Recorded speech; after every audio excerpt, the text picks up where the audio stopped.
എടാ മോനെ ചാർലി, നീ ഞാൻ പറയുന്നത് കേക്ക്. ഞായറാഴ്ച ഉച്ചയ്ക്ക് മുമ്പ് അങ്ങ് എത്തിക്കൊള്ളാമെന്ന് പെണ്ണിന്റെ വീട്ടുകാർക്ക് വാക്ക് കൊടുത്തു പോയി. എന്നോട് ചോദിക്കാതെ നിന്നോട് ചോദിച്ചാ നീ സമ്മതിക്കുകയല്ല എന്നുള്ളത് എനിക്കറിയാം. എടാ പിന്നെ ഞാൻ പെണ്ണ് വീട്ടുകാർക്ക് വാക്ക് കൊടുത്തു പോയി. നീ ഒരു കാര്യം ചെയ്യും, എന്റെ അഭിമാനം സംരക്ഷിക്കാൻ വേണ്ടിട്ടെങ്കിലും നീ വന്ന് പെണ്ണെ ഒന്ന് കാണ്. എന്താ സമ്മതിച്ചോ?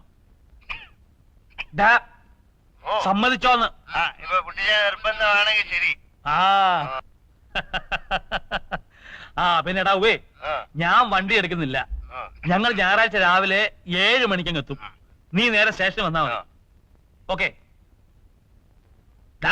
ഓക്കെ ആണോന്ന്? Good night. Good night.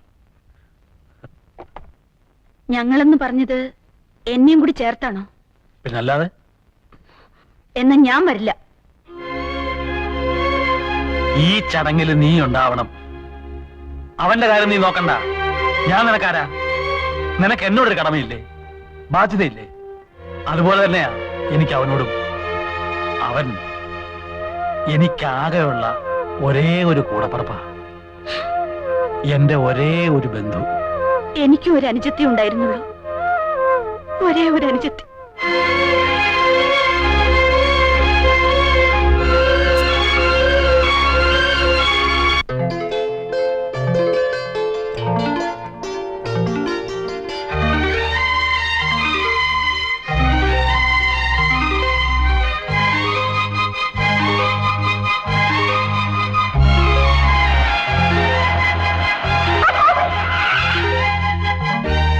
മിറ്റം കിടക്കണ കണ്ടില്ലേ? ആ പണിക്കാരൻ എവിടെ പോയി കിടക്കുക?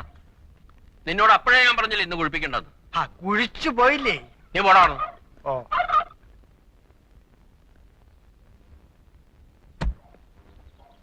ചെറുക്കന് പ്രായമുണ്ടല്ലോ അളിയ.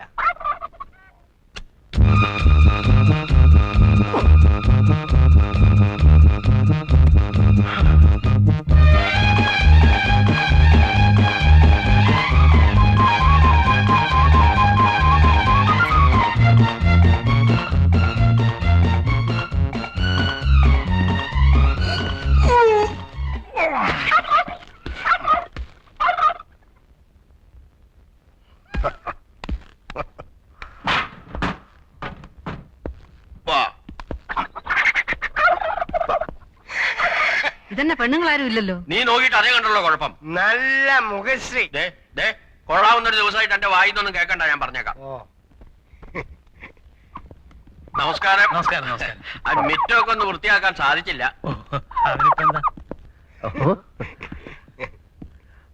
മുയലോ ചാർലി?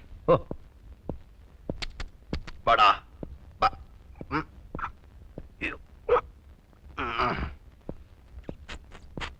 ഇങ്ങോട്ട് അകത്തേക്ക് കയറാം. ഓ എന്താ? ഓ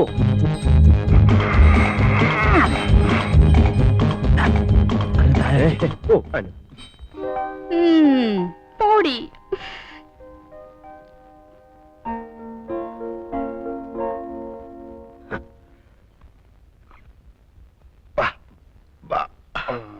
അങ്ങോട്ട് ഇരിക്കാം. ഞാൻ ജെയിംസ് കുട്ടി, ചാർലിയുടെ ചേട്ടനാണ്. ചേട്ടനും അനിയനും പോയാൽ എന്താ? രണ്ടുപേരും കണ്ടാലേ ആനയും അമ്പഴങ്ങയും തമ്മിലുള്ള വ്യത്യാസമുണ്ട്. അയ്യോ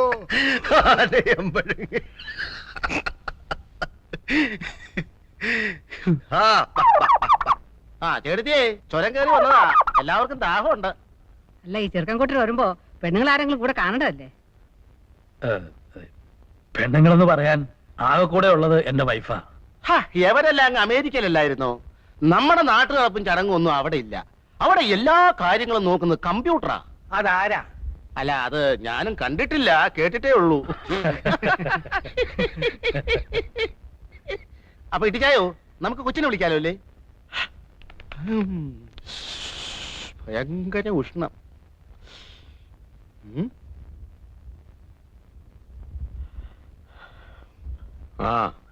ഏതായാലും നീ അവളെ ഒന്ന് വിളി. അതെ, ഇപ്പൊ വിളിക്കാം. അല്ല മാറി. ഈ മുളന്തുരുത്തേ ജുവല്ലേഴ്സ് എന്നൊക്കെ പത്രത്തിൽ കാണാറുണ്ട്. അവരുമായിട്ട് എങ്ങനെയാ? ഞങ്ങളൊക്കെ അല്ല, അതെ, മുളന്തുരുത്തേലല്ല, മുളന്തുരുത്തി ജുവല്ലേഴ്സ്.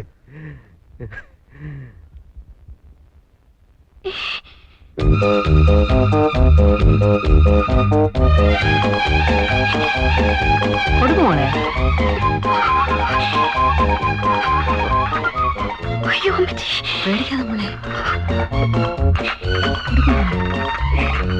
എന്താ മോളെ പേടിക്കാതെ കൊടുക്കുമോ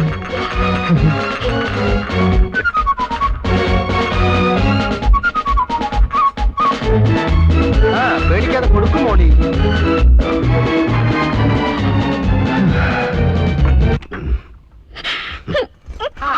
മോളെ മോളി മോളു വിളിക്ക് പെങ്ങളെ മോളിയെ.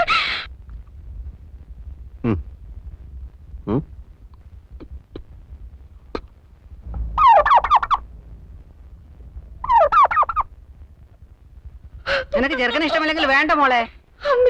നീ എന്തിനാ കരയണേ? നിന്നെ വല്ലവരും നിർബന്ധിച്ചോ? ഇതെന്തൊരു പെണ്ണാണ്. ഇത് എന്തൊരു ചെറുക്കനാടിയത്? നാത്തൊന്ന് ചുമ്മാ ഇരി. കല്യാണം ആലോചിക്കുമ്പോ ആദ്യം നോക്കേണ്ടത് കാഴ്ചക്കുള്ള പൊരുത്ത. അറിയാമോ എനിക്ക്? ചരട് പോലുള്ള എന്റെ പെണ്ണിനെ കൊണ്ടുവന്നാണോ ഈ പൊണ്ണത്തടിയനെ? ചേടാ അച്ഛന് പറഞ്ഞ ചെറുക്കനെ കൊണ്ടുവരാൻ നോക്കൂ. അവൈലബിലിറ്റി ഇൻ ദ മാർക്കറ്റ് അതല്ലേ കൊണ്ടുവരാൻ പറ്റൂ. താൻ എന്റെ മോളമ്മയെ കണ്ടതല്ലേ? ഞാൻ മാത്രം കണ്ടാ മതിയോ? ചെറുക്കനും കൂടി കാണണ്ടായോ? മുട്ടിന് തൊടിയായും പറഞ്ഞാലുണ്ടല്ലോ അടിച്ചിട്ട് മുട്ടുകാലിയാണ് ഓടിക്കും. ചേട്ടാ ഞാൻ അപ്പഴേ പറഞ്ഞില്ലായിരുന്നോ ചെറുക്കൻ ജിമ്മിൽ പോയിട്ടുണ്ട്, നല്ല ആരോഗ്യവാനാണെന്ന്. ആരോഗ്യം എന്ന് പറഞ്ഞാൽ പൊരിച്ചാക്കാണോടാ? അതെ, ഞങ്ങളെ ഇങ്ങോട്ട് വരുത്തേണ്ട വല്ല കാര്യം ഉണ്ടായിരുന്നോ? ഫോട്ടോ നേരത്തെ കൊടുത്തയച്ചതല്ലേ?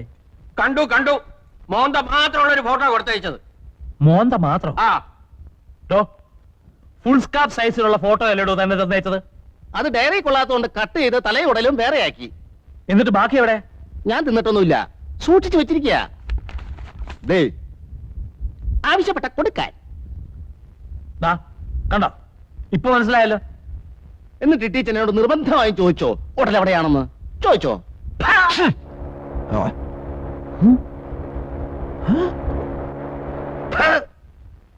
കുട്ടിച്ചൻ,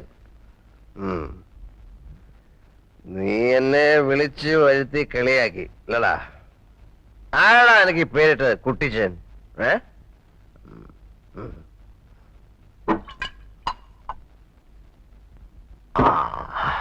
പിതാവേ, എന്റെ പൊന്ന് പിതാവേ, അങ്ങ് അവന് ഈ പേരിട്ടല്ലോ കുട്ടിച്ചൻ. അവൻ വഞ്ചകനാണ്, കഠോര ഹൃദയനാണ്. അവൻ അങ്ങയുടെ തന്നെ പുത്രനാണോ പിതാവേ? എനിക്കൊരു സംശയം. മക്കൾ ഉണ്ടാവുന്നെങ്കിൽ ഇങ്ങനെ ഉണ്ടാവണം. എന്തൊരു സാമ്യം, പേരില് സാമ്യം. ചാർലി ചാക്കോ, ചാക്കോ ചാർലി, ചാ ചാ ചാ ചാ ചാ ചാ ചാ ചാ ചാക്കോ ചാ ചാക്കോ ചാ.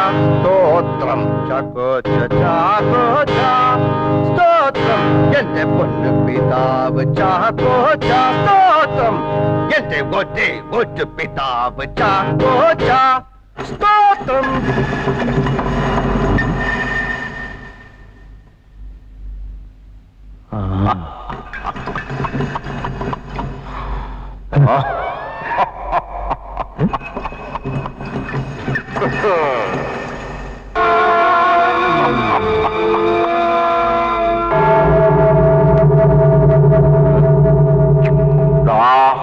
അച്ചായേ,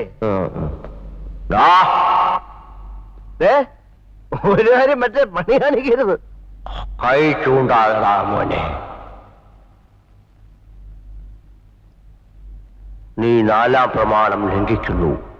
നല്ല പ്രായത്തോളം ഭൂമിയിലിരിപ്പാനായി മാതാപിതാക്കളെ ബഹുമാനിക്കണം. ഒന്ന് പോന്നണ്ട. പിന്നെ അച്ചായെ പേടിപ്പിക്കാൻ പോകുന്നുണ്ടോ?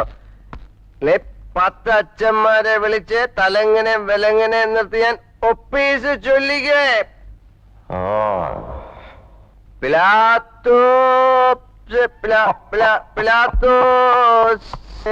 ഒപ്പീസ് രക്ഷിക്കാടാ.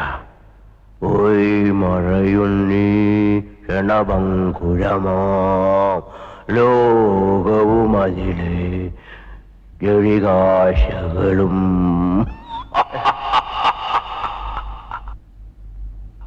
അയ്യോ,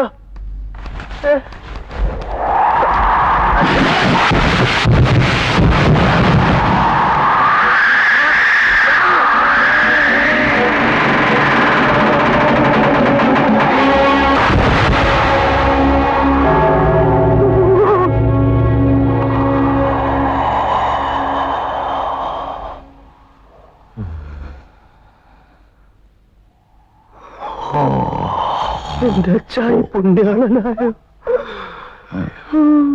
സെയിന്റ് ചാക്കോ.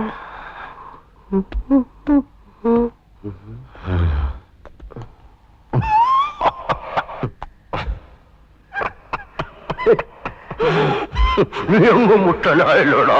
ഞാൻ അച്ചായിയുടെ മോനല്ലേ? എന്താ നോക്കുന്നേ?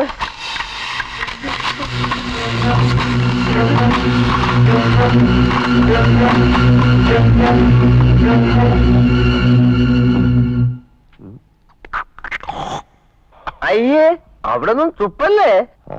ഇതാ. അച്ചായി പെട്ടി കിടന്ന് മുറുക്കുന്നുണ്ട്. അയ്യേ, അച്ചായി ചെറിയലൊക്കെ ആക്കി. ആ!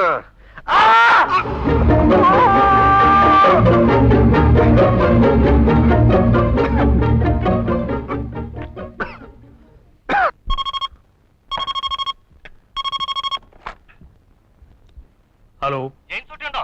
ഹലോ ജെയിംസ് കുട്ടിയല്ലേ? അതെ, ഞാൻ ഏലിയാസാ, ന്യൂയോർക്കിൽ നിന്ന്. ഏലിയാസാണോ?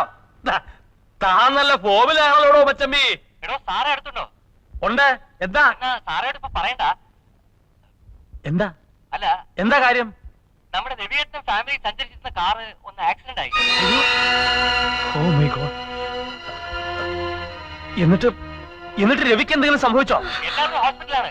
രവിയേട്ടന്റെ കണ്ടീഷൻ വളരെ ക്രിട്ടിക്കലാണ്. ഹലോ, എന്റെ രവിയേട്ടൻ എന്ത് പറ്റി? പറയൂ ഏലിയാസ്, എന്തെങ്കിലും സംഭവിച്ചോ? പറയൂ. സാറ് വെറുതെ അപ്സെറ്റ് ആവാതെ. രവിയേട്ടൻ ഒന്നും സംഭവിച്ചിട്ടില്ല, ധൈര്യമായിരിക്കും. ഒന്ന് ജെയിംസ് കയ്യിൽ കൊടുത്തേ. ഹലോ, ആ ജെയിംസ് ആണ്. ഹലോ. ഞങ്ങളിപ്പോ എന്താ ചെയ്യേണ്ടത്? പിന്നെ ജെയിംസേ, നാളെ രാത്രി 8 മണിക്കാണ് ബ്രിട്ടീഷ് എയർവേസ് ഇവിടുത്തെ ഹോസ്പിറ്റലിൽ നിന്ന് നേരിട്ട് മദ്രാസിലുള്ള അമേരിക്കൻ കോൺസുലേറ്റിലേക്ക് ഫാക്സ് കൊടുത്തിട്ടുണ്ട്. സോ എമർജൻസി വിസ ഉടനെ തന്നെ അടിച്ചു കിട്ടും. രാവിലെ 7 മണിക്കാണ് മധുരയിൽ നിന്ന് മദ്രാസിലേക്കുള്ള ഫ്ലൈറ്റ്. ഹലോ, ഹലോ ജെയിംസേ, നാളെ പുറപ്പെടില്ലേ? യെസ്.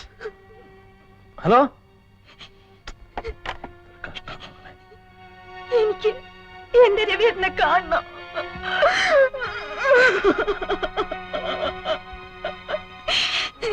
കുട്ടിച്ച, നമുക്കിപ്പൊ തന്നെ പോണോ? എല്ലാം ഇട്ടെറിഞ്ഞിട്ട് ഇറങ്ങി പോകാൻ പറ്റുമോ? ആരെങ്കിലും വീട് ഏൽപ്പിക്കണ്ടേ? എന്റെ ജെയിംസ് കുട്ടി, ഞങ്ങള് രാവിലെ ഇച്ചായനും കൊണ്ട് വെല്ലൂർക്ക് പോവാ. ഡോക്ടർ പയ്യോടെ അപ്പോയിന്റ്മെന്റാ. എങ്ങനെയാ അത്? ഓ, എന്നാ പിന്നെ സാരമില്ല അമ്മായി, ഞങ്ങൾ എങ്ങനെയാലും മാനേജ് ചെയ്തോളാം. എന്തായി? അവർക്ക് പറ്റിയായിരുന്നു. രമേഷിനെ ഒന്ന് വിളിച്ചു നോക്ക്. നമ്പർ പറ. 2837. ഇങ്ങനെ ലോകം മുഴുവൻ വിളിച്ചോണ്ടിരുന്ന പോക്ക് നടക്കുന്നില്ല, ഞാൻ പറഞ്ഞേക്കാം. ഓ, അവിടെ ആരുമില്ല. ഇനിയിപ്പൊ എന്ത് ചെയ്യാനാ? പിള്ളേർ കൂടെ കൊണ്ടുപോയാലോ? നടക്കുന്ന കാര്യമല്ലോ പറ സാറാമേ. ഈ ലാസ്റ്റ് ഓമിന് പിള്ളേരെ കിട്ടിയപ്പോഴേക്കൊന്നും പോകാൻ പറ്റില്ല. എനിക്കറിയത്തില്ല എന്റെ ദൈവമേ, ഇനിയിപ്പൊ ഈ രാത്രിയില് ആരെ കിട്ടാനാ? ആ, ചാർലി ഒന്ന് വിളിച്ചു നോക്കാം. വേണ്ട, അത് ശരിയാവില്ല. അതെന്താ ശരിയാവാത്തെ? ശരിയാവില്ല. ഒരു വീട്ടില് താമസിപ്പിക്കാൻ പറ്റിയ ആളല്ല. ഇപ്പോഴെങ്കിലും നിന്റെ കടുപ്പിടുത്തം ഒന്ന് കള. അത് കളയണമെങ്കിൽ ഞാൻ എന്റെ റോസയെ മറക്കണം. ശവക്കുഴി മാന്തിക്കോ? അതിന് പറ്റിയ സമയമാണല്ലോ. നമുക്കൊരു കാര്യം ചെയ്യാം. മറിയെ മാത്രം കൊണ്ടുപോവാം. മറ്റു രണ്ടുപേരും ആവുമ്പോ ആയമ്മ നോക്കിയാലും മതിയല്ലോ. ആയമ്മ നോക്കി. എന്റെ പൊന്നു കർത്താവേ, എന്നെ ഏൽപ്പിക്കണ്ടേ? ആ ചെറുക്കനൊരുത്തനെ നോക്കാൻ ഒരു 10 പോലീസുകാരെങ്കിലും വേണം. എന്നാ അവനെ നമുക്ക് കൊണ്ടുപോവാം. അതിലും നല്ലൊരു മാർഗം ഞാൻ പറഞ്ഞുതരാം. നീ വരണ്ട, പിള്ളേരെ നോക്കി വിട്ടിരുന്നോ, ഞാൻ ഒറ്റയ്ക്ക് പോക്കോളാം. കുട്ടിച്ച, എനിക്ക് പോയേ പറ്റൂ. എനിക്ക് അയാളെ അത്രയ്ക്ക് ഇഷ്ടാ. കുട്ടിച്ച, ഞാൻ പറയുന്ന ഒന്ന് കേക്ക്. ഒന്ന് നിന്നേ. വേണ്ട. എനിക്ക് വരണം. എനിക്ക് എന്റെ ചേട്ടനെ കാണണം. നിനക്ക് പോരണമെന്നുണ്ട് ഇവിടെ കിടന്ന് കരഞ്ഞിട്ട് പിടിഞ്ഞെടുത്ത് ഒരു കാര്യമില്ല. രണ്ടിലൊന്നും ഇപ്പൊ തീരുമാനിക്കണം. ചാർലിയെ വിളിക്കണോ അതോ നീ ഇവിടെ നിൽക്കുന്നോ? നിങ്ങൾക്ക് ഇഷ്ടമുള്ള ആരെങ്കിലും വിളിച്ചാക്കിക്കോ. ആ, ഇനിയിപ്പം വിളിച്ചാ വരുമെന്ന് ആർക്കറിയാം. അത്രയ്ക്ക് ഗംഭീരമായിട്ടാണല്ലോ അവന്റെ പെണ്ണ് കാണല്ലോ നീ സഹകരിച്ചത്. ഓരോന്ന് ചെയ്യുമ്പോ ആലോചിക്കണം, മനസ്സിലായോ? ഓരോരുത്തരെ കൊണ്ട് എപ്പോഴൊക്കെ ആവശ്യം വരുന്ന